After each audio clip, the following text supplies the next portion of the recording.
This is the Monday edition of Market View on Eswatini TV. I am Nautilus Tole and glad to have you on the program. Today we're talking about money, land and the future of young people in the kingdom. Now, with youth unemployment remaining quite high, just above 55%, the National Mayors Corporation and the Youth Enterprise Revolving Fund are putting real money on the table with loans of up to 150,000 emalangeni for youth, maize and bean farmers. But access to finance has always been the hardest part of the entrepreneurship journey, and many of us may be wondering right now who really qualifies and can this financing turn small plots of land into real, profitable and tangible businesses. Joining us on the show will be the Chief Executive Officer of the Youth Enterprise Revolving Fund as we drill into the details of this initiative to support and help build sustainable agribusiness. But first, our business stories this afternoon.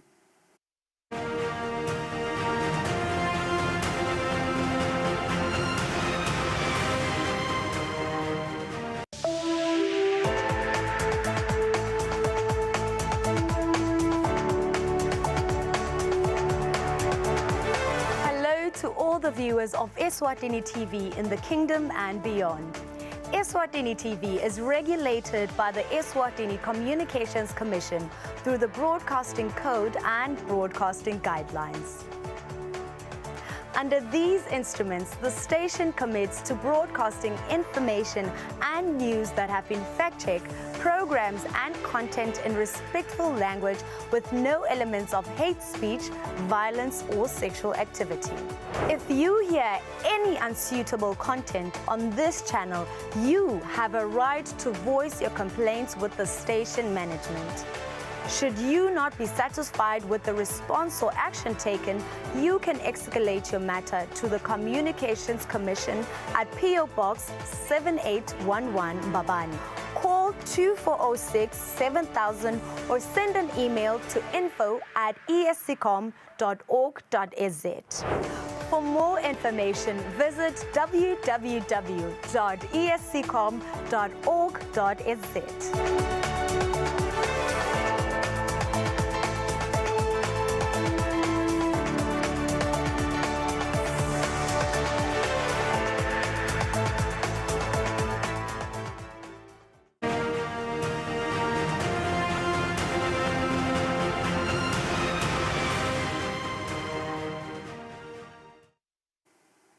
Welcome back. In our business news, 12,000 kilograms of illicit goods were intercepted and destroyed by December of 2025. That is, the Eswatini Revenue Service has reported. This achievement comes as a result of close collaboration with other sectors. Commissioner General Brightwell Ngabule shared the update during International Customs Day in Mananga, highlighting the impact of joint efforts with the Customs Department combating illegal trade. Let us now cross over to Mananga border, where business journalist Nelsie Wendlangamandla is covering the event. Nelly, hello to you, and what do you have for us this afternoon? Thank you so much, Notile. As you have rightly said, we are at Mananga, where the Eswatini Revenue Service is celebrating the International Customs Day. Right now, we are with the Commissioner General, Bright who will tell us more about this day, on what is it that is being celebrated. Commissioner General, welcome to the show. We basically want to know, what is the Eswatini Revenue Service celebrating on this day? Thank you, and thank you for the opportunity to share. This event is about celebrating the work of customs officers in protecting our borders, and also collaborating with our key stakeholders who are working with the ERS at the various ports of entry and around the borderlines to protect the country from illicit and harmful goods. The day also gave us the opportunity to highlight the other functions of customs. Customs is about collecting revenue, the revenue being excise duties and customs duties and taxes. Also, customs is about facilitating trade. What that means is that customs is ensuring that goods move freely in and out of the country so that businesses don't incur unnecessary costs in processing at the ports of entry. And then lastly, protection of society This one is ensuring that unauthorized, illicit goods are intercepted at ports of entry before they come into the country. And we are very happy to announce that we've been working very, very well with the other regulatory agencies. And as such, in December, we intercepted and were able to destroy about 12,000 kilograms of illicit goods. So then today was just about saying to the customs officers, well done, and giving them a pat at the back. I just want to understand what has been the major wins for the Customs Department over the years. Well, what I just highlighted earlier, but also we've been intercepting a lot of crimes, if I were to state that one clearly, a lot of illegitimate goods such as crimes that were trying to find their way into the country. Customs has been doing their work very well, but also in terms of controlling the goods coming into the country in accordance with the various regulatory agencies. I'll just make an example. In this event today, the Environmental Authority talked about the control of plastics coming into the country. And they did say that the only plastics that meet certain conditions are allowed to come into the country. So Customs was trained, and Customs was given the tools to be able to assess the plastic bags that are coming in. And we are indeed intercepting at the border those items that don't meet the standards. You are speaking of the partnership with the Eswatini Environment Authority. What other partnerships are you looking to get into in the future? Well, let me talk about those that are already there now. We do have Environmental Authority, we do have NAMPOD, we do have health, we have agriculture. Now, in future, we are encouraging all our partners to use the Asikuda system in recording the permits and the quantities that are allowed to be imported, so that it will just be seamless for customs in controlling what is coming into the country. And also in future, we are introducing what we are calling the single window system. This will enable importers to, in the comfort of their offices, to be able to make applications for licenses to import or export without having to go to the various regulatory agencies. So they'll be doing it from the comfort of their offices. The regulatory agencies will go through their processes in the approval of the licenses. Once approved, it will be uploaded into the customs system, so that customs can be aware of what quantities have been allocated to who, to make it easier for them to do their controls at the border. Thank you so much, Commissioner General, for joining us on the program. That was the Commissioner General of the Eswatini Revenue Service, Brightwell Ngambule, telling us more about the future plans of the Customs Department in order to make trade facilitation easier. Back to you, Notsile. Thank you, Nelly. Business journalist Nelson Langamandla on standby for us at Mananga border. And while we'll still have her, as the Eswatini Revenue Service celebrates International Customs Day, the true measure of their work is reflected in the experiences of the business community who cross the borders every day to import and export. We now go live back to Mananga border to hear directly from them. Nelly, what is the business community saying about the Customs Department and its role in facilitating trade?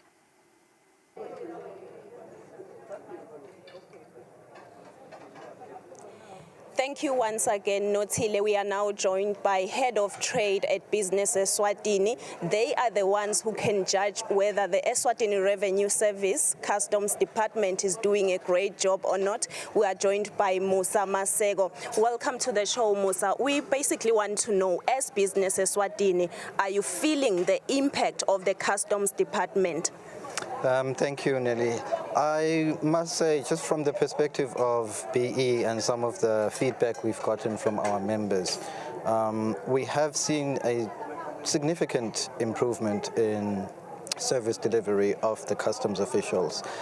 We are very much mindful of the fact that over and above enforcement of the customs legislation, their role is really to try and achieve an impossible balance, if you will, because they are also expected to facilitate trade.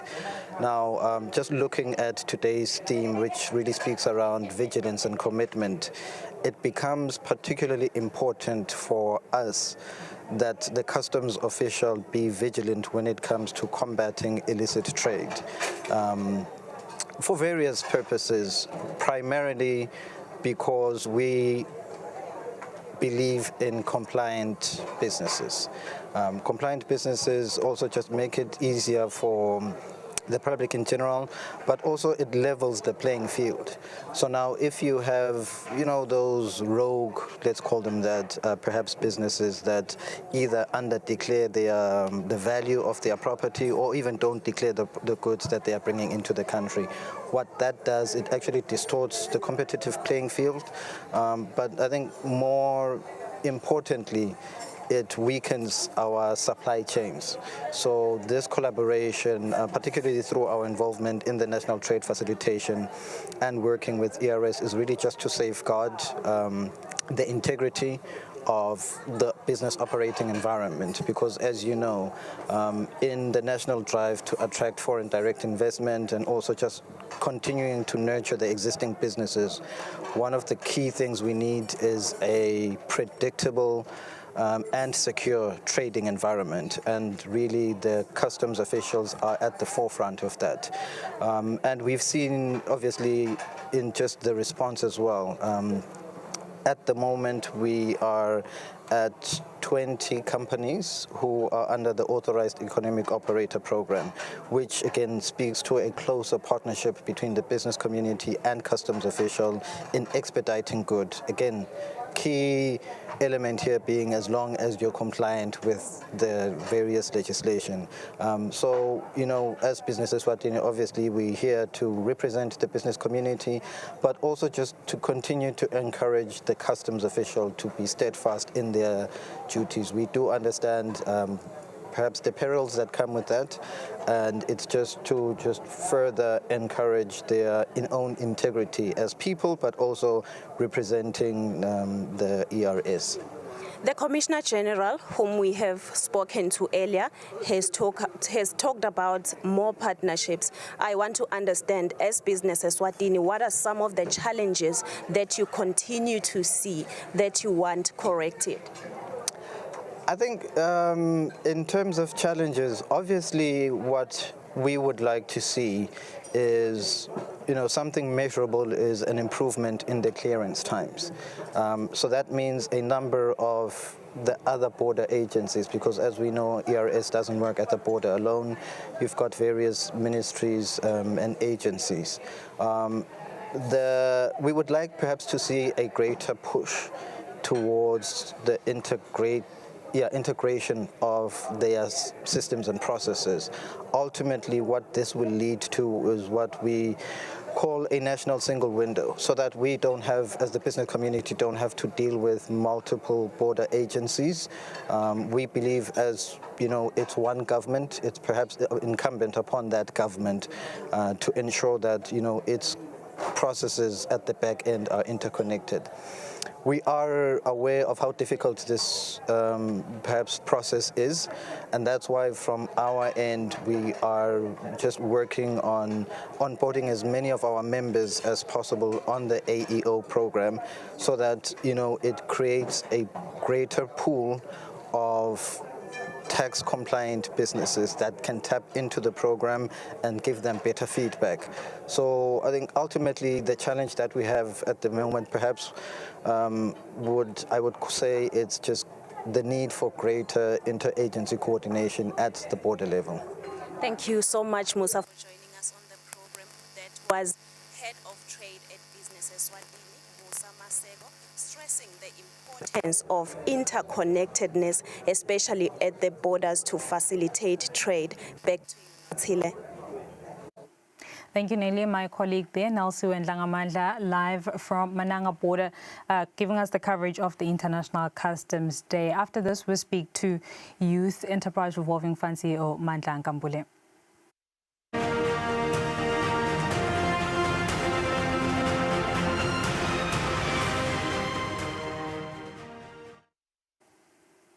Moving on with the program, the National Maize Corporation and the Youth Enterprise Revolving Fund have joined hands to empower Eswatini youth farmers through access to affordable financing. The two institutions are inviting youth farmers involved in maize and beans production to apply for business loans of up to 150,000 Malangeni.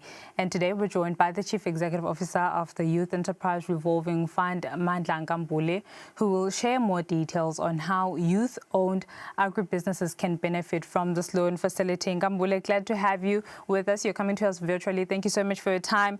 Up to 150,000 Malangeni up for grabs. How many youth farmers do you expect to finance or support through this loan, and how many have actually applied so far?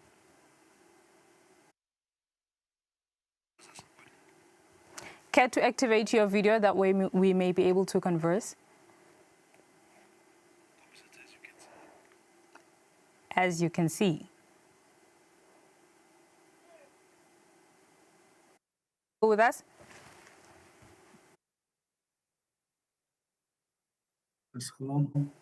We can hear you. You can hear me, you can't see me? We just can't see you. Care to activate your video, please? Okay, just hold on. Technical glitches there. I was asking CEO that we now know that the Youth Enterprise Revolving Fund alongside NMC, they're willing to offer a loan of up to 150,000 Malangeni for maize and beans, youth farmers that is. But exactly how many have applied so far, and how many does the fund really intend to support come the end of the application period?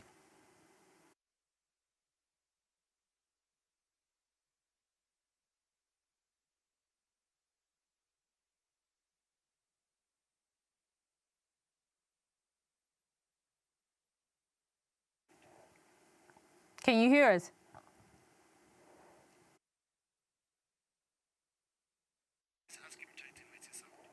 Please activate your audio.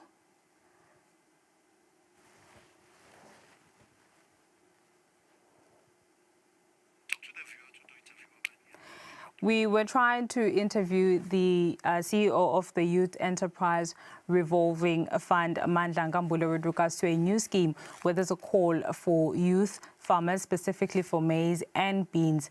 They do have enterprises or a financing loan, a scheme of up to 150,000 Malangeni. Although let's talk to him just to get a bit more info on this call. Mandla, are you still with us? I really do hope that you can hear us. 150,000 Malangeni. At least that is the maximum amount here. How many young farmers have applied, and how many do you realistically hope, or rather realistically expect to fund under the scheme come the end of the application period?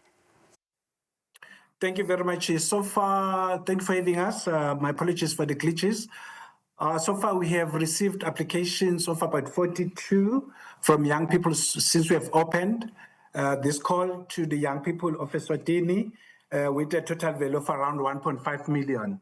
As you're aware that we partnered with National Maize Corporation in 2023 for supporting youth in farming, especially on white maize, as well as beans. For the beans, as you're aware that the cutoff is end of this month. We are looking at more applications. Currently, we have over 50 which are under assessments. To what I understand, the loan requires that farmers should have irrigation, fenced land, and contract with the National Maize Corporation. Just by the look of these requirements alone, do you not think we are now, excluding poorer young people who may have land but rather lack the required infrastructure?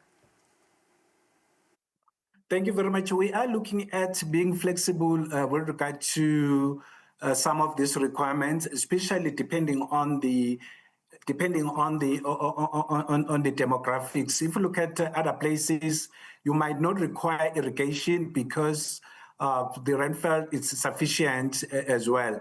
But as we are aware that this is a loan, we also we're cognizant of the fact that we need to also protect the investment towards the farmers, so they don't end up with high debts, which will be because of our recklessness.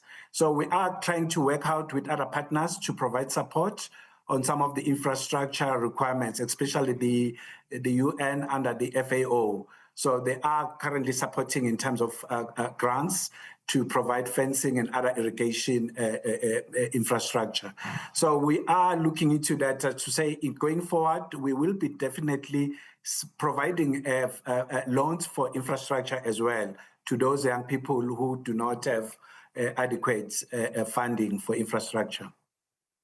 Sounds of a collaboration and partnerships there, which is actually quite appreciated to hear. Kasolo, I have to ask, many young people would say that access to finance is probably their biggest barrier to any agribusiness.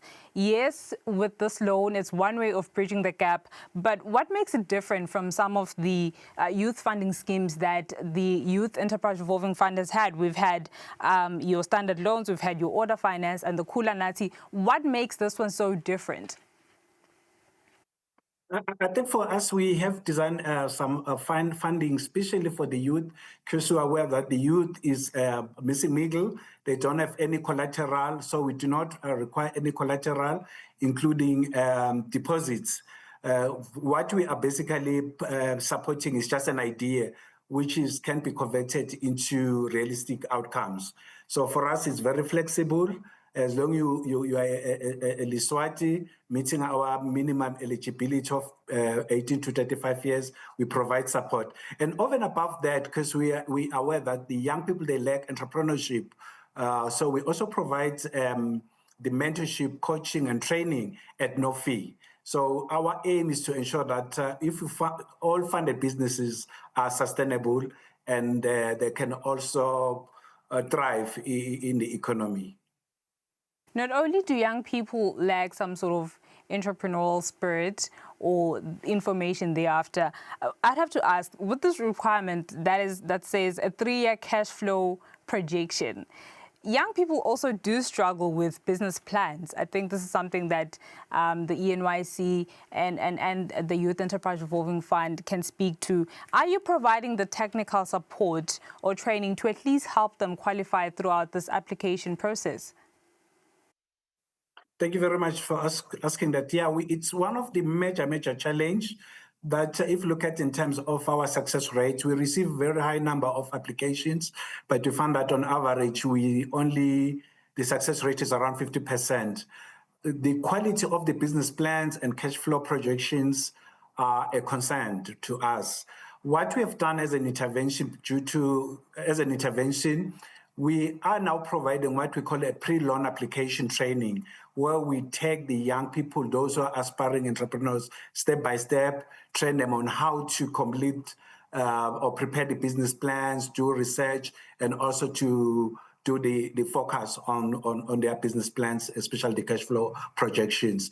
We also have, if you visit our website, we also have done a document which is very comprehensive on the business plans, more on navigation and otherwise. We are working with other partners such as CFI, NYC, and Junior Achievement in terms of training to prepare them to be able to do those documents at high quality. It is very essential that we provide that skill at the early stage so they know how to basically present their business ideas and also follow that blueprint in terms of when they're executing their projects. Gamule, thank you very much for your time. We're leaving here for today. That was Youth Enterprise Revolving Fund CEO Mandla Nkambule sharing insights on the call for beans and maize farming initiative, where 150,000 emalangeni is at least up to 150,000 emalangeni Africans for young people to secure funding for their agribusiness. Up next is a conversation with our in-house economist analyst, Bia, filling us in on all that is shaping markets today.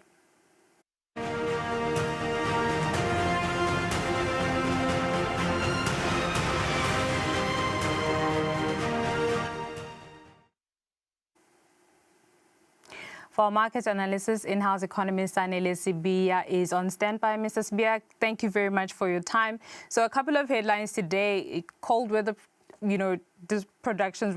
cold weather in the U.S. that has disrupted production in natural gas. U.S. Federal Reserve, we're expecting a decision this week, and also the yen sparking sharply. How is any of this shaping up markets today? Hi, Notile, thank you. So starting with the U.S., and good afternoon to the viewers. So starting with the U.S., and I think here you are right in terms of the weather and its impact on global markets, in the sense that we're seeing the Dow Jones Industrial Average dropping some 285 points in today's trade, while the Nasdaq Composite Index and the S&P 500, which are highly tech-heavy, and the bankers and retailers gained a bit of points today because we're seeing a bit of stabilization in terms of what is happening in Europe. But the risks are still there. And then when we move on to Europe, the FTSE 100 remains strong at levels above 10,000, gaining some 2.72 points in today's trade. So it's like a 0.03% change, and that's quite a flat line there because our viewers are waiting to see, markets are waiting to see what the Fed meeting is going to produce this week in terms of fiscal policy, monetary policy in the U.S. market. In Germany, where you've seen the DAX and the CAC 40 dropping 70.7 points in today's trade and 30.62 points, respectively, largely due to those geopolitical uncertainties that are brought by the U.S. But we're seeing miners, really doing well, and that is what is causing the FTSE 100 to be a big variant. In Japan, when you go into Asia, Japan remains relatively unstable. That fiscal instability, largely driven by the fact that Japan is still trying to form yet another government, and the Hang Seng Index there remains on a flat line, gaining some 0.06 percentage points in today's trade. Just mirroring the U.S. a bit in terms of the tech heaviness of the Hang Seng Index, and the Shanghai Composite Index losing some 3.56 points in today's trade because geopolitical tensions still remain in the market. When we look into the South African market, the Johannesburg Stock Exchange actually hit another record in today's trade, gaining 1,429 points, largely driven by fiscal stability and the fact that gold actually has crossed the 5,000 mark for the first time in history, and that bodes well for the Johannesburg Stock Exchange. The Eswatini Stock Exchange remains relatively flat, and because of that support from gold, we're seeing the currency is also doing well. But Brent crude remains also on an uptick at 65 because demand seems to be coming back into the market. Because of the gold rally, we're seeing the Lilangeni being strong against the USD, and we're seeing a bit of strength against the euro, and we are seeing a bit of weakness against the Japanese yen, which is part of paradox, not really. And right now I'm reminded I should have allowed you to buy the gold at some point in time. I'll take your advice. Thank you very much, Mr. Sibiya, in-house economist Sanele Sibiya, showing insights on the day's trade. Otherwise, this has been Market View. From myself and the team, thank you very much for your company. Until the next edition, take care.